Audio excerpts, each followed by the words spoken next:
Recording studio Naukha Bazar Supaul. DJ Karan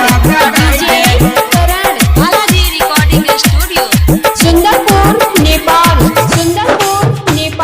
singing by Sundar Sadan. हमारा गई मैया हीरो बना है गे हीरो बना। हमारा गई मैया हीरो बना है गे हीरो बना। कहबे त बैलो चढ़ाई देबौ, पूजा पाठ कराई देबौ। कहबे त बैलो चढ़ाई देबौ, पूजा पाठ कराई देबौ। हमारा गई मैया हीरो बना है गे हीरो बना।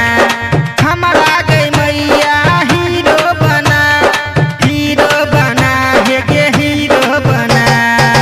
कहबे त बैलो चढ़ाई देबौ, पूजा पाठ कराई देबौ। कहबे त बैलो चढ़ाई देबौ, पूजा पाठ कराई देबौ। डीजे करण कहबे त बैलो चढ़ाई सुंदरपुर नेपाल कराई देबौ। हमारा सनक नहीं मिलता गे सेवक, नजर उठा के माई देख ले। नजर उठा के माई देख ले। हमारा सनक नहीं मिलता गे सेवक, नजर उठा के माई देख ले। नव दिन में गे कल सब बालाजी रिकॉर्डिंग स्टूडियो नौखा बाजार रोजे देखैबौ। नाही त हमरो जीरो बना है गे जीरो बना। कहबे त बैलो चढ़ाई देबौ, पूजा पाठ कराई देबौ।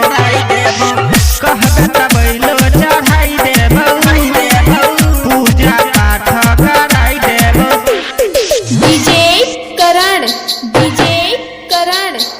कहबे त बैलो चढ़ाई देबौ, सुंदरपुर नेपाल कराई देबौ। बालाजी रिकॉर्डिंग स्टूडियो नौखा बाजार आगे जेकरा पतो हर होई गेलै दाया, होइना गेलै सटार गे, होइना गेलै सटार गे।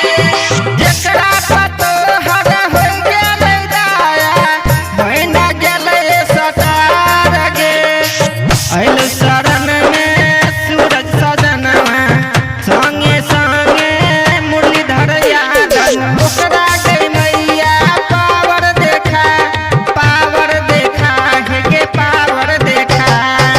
कहबे त बैलो चढ़ाई देबौ, पूजा पाठ कराई देबौ। कहबे त बैलो चढ़ाई देबौ, पूजा पाठ कराई देबौ। Balaji recording studio Naukha Bazar Supaul.